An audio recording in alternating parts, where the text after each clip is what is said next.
शिक्षा क्या होती है प्रभु? हम आपसे जानना चाहते हैं। मनुष्य की अंतर्निहित पूर्णता को उजागर करना ही शिक्षा है। समस्त ज्ञान, चाहे वो लौकिक हो या आध्यात्मिक, मनुष्य के साथ ही रहता है, परंतु अज्ञानता के आवरण के कारण वो स्पष्ट नहीं होता। शिक्षा केवल उस आवरण को हटाने का कार्य करती है। अब प्रश्न ये उठता है कि वो आवरण हटता कैसे? कैसे महादेव? चकमक पत्थर के अंदर छिपी अग्नि तभी प्रकट होती है जब कोई उस पत्थर में घर्षण उत्पन्न करता है। वैसे ही व्यक्ति में घर्षण उत्पन्न करने वाला गुरु होता है, जो अज्ञानता दूर कर मनुष्य को स्वयं से मिलाने का प्रयास करता है।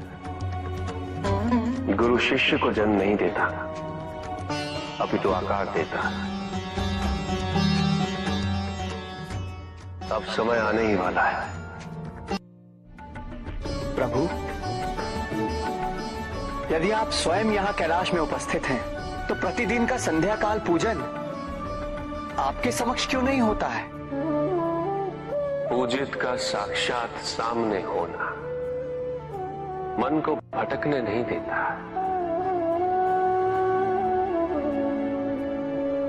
तो जो सच्चे भक्त हैं, भगवान तो उनके मन में, उनके हृदय में निवास करते हैं।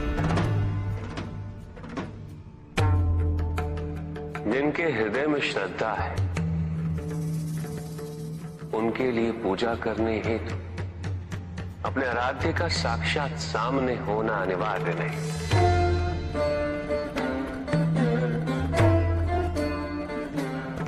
वो तो अपने मन के नेत्रों से प्रतिपल उनके दर्शन पा रहे हैं।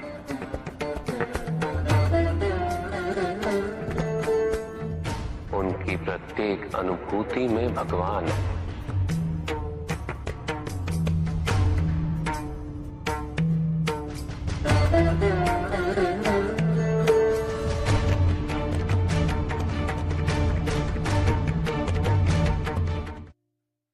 एक असुर था, एग्रिव।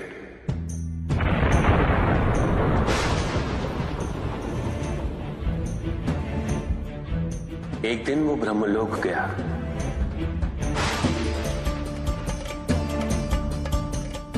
और बड़ी ही चालाकी से उसने ब्रह्मदेव से चारों वेद प्राप्त कर लिए।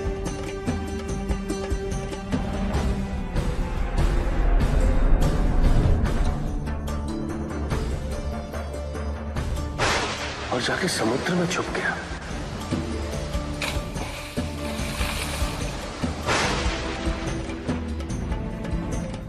क्योंकि सारा ज्ञान वेदों में निहित है, इसलिए संसार से सारा ज्ञान चला गया। जब अज्ञानता का अंधकार फैलता है तो अधर्म बढ़ने लगता है। भगवान विष्णु सब देख रहे थे। उन्हें ज्ञान था कि शीघ्र पृथ्वी लोक पर प्रलय आने वाला है। एग्रिव के साथ चारों वेद भी लुप्त होने का भय था। ब्रह्मदेव सृजन करता है। वेदों के अभाव में पुनर्जन्म की प्रक्रिया को पुनर्स्थापित करना अत्यंत कठिन। इसीलिए एग्रिव से उन वेदों को पुनः प्राप्त करना अनिवार्य था। तो भगवान विष्णु ने क्या किया? भगवान विष्णु ने एक मत्स्य रूप धारण किया। वो एक मछली बने और नदी में उतरे। राजा सत्यव्रत स्नान कर रहे थे।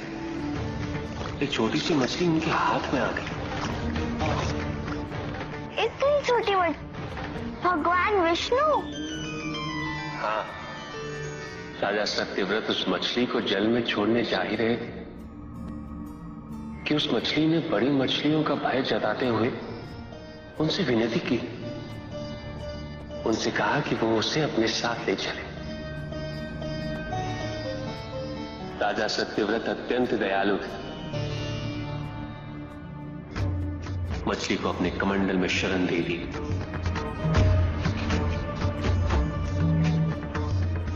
और अपने महल में ले गए। किंतु रात भर में मछली इतनी बड़ी हो गई कि कमंडल में रह पाना उसके लिए संभव ही नहीं था। और उसका बड़ा आकार देखने के पश्चात राजा सत्यव्रत ने उसे कमंडल में से निकालकर एक मटकी में डाल दिया। मटकी में डालने के पश्चात उसका आकार पुनः बड़ा हो गया। तो राजा सत्यव्रत ने उसे मटकी में से निकालकर एक सरोवर में रख दिया।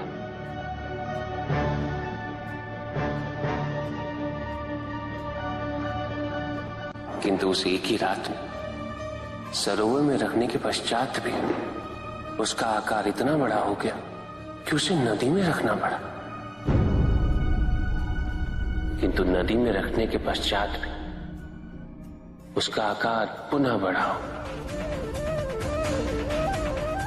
और इतना बड़ा हो गया कि यदि उसे महासागर में नहीं रखा जाता तो उसकी मृत्यु निश्चित थी।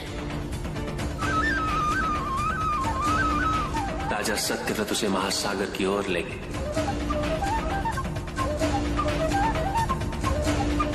क्योंकि राजा सत्यव्रत तपस्वी थे, ज्ञानी थे, उन्हें आभास हुआ कि ये कोई साधारण मछली नहीं, ये स्वयं साक्षात भगवान विष्णु ही है। भगवान विष्णु राजा सत्यव्रत की उदारता से अत्यंत प्रसन्न थे। इसीलिए उन्होंने राजा सत्यव्रत को मत्स्य रूप धारण करने का कारण बताया। साथ ही उन्होंने सत्यव्रत से कहा कि आज से 7वें दिन प्रलय आएगा, समस्त पृथ्वी जल में समा जाएगी। किंतु आप सप्तऋषियों के साथ साथ अनाज, वनस्पति व अशुद्धों की प्रत्येक प्रजाति के बीज और प्रत्येक पशु का एक एक जोड़ा लेकर एक विशाल नौका में सवार होकर मेरी प्रतीक्षा कीजिएगा। केवल एक ही स्थान ऐसा होगा जिसकी ऊंचाइयों को जल छू नहीं पाएगा। मैं लौटूंगा और आपको वहां लेके चलूंगा। ऐसा कौन सा स्थान था? हिमालय पर, अर्थात तुम्हारी माता के पिता हिमावत। फिर क्या हुआ? ऐसा कह के भगवान विष्णु समुद्र में चले गए और अपने मत्स्य रूप में उन्होंने हिग्रीव को ढूंढ निकाला। उस दुष्ट का वध करके वेदों को पुनः प्राप्त कर लिया। तो क्या प्रलय आया? हाँ, ठीक 7वें दिन।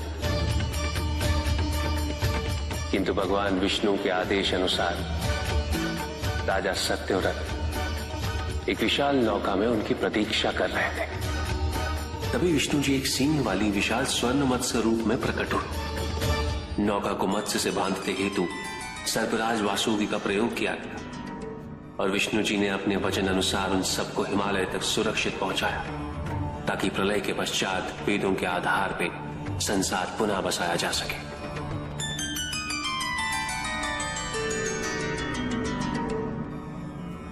राजा सत्यव्रत मनु कहलाए। मनु अर्थात मानव जाति के प्रणजनक। इसी प्रकार भगवान विष्णु ने न केवल वेदों को पुनः प्राप्त कर अपितु समस्त संसार का कल्याण भी। अर्थात भगवान हर संकट में अपने भक्तों की सहायता अवश्य करते हैं।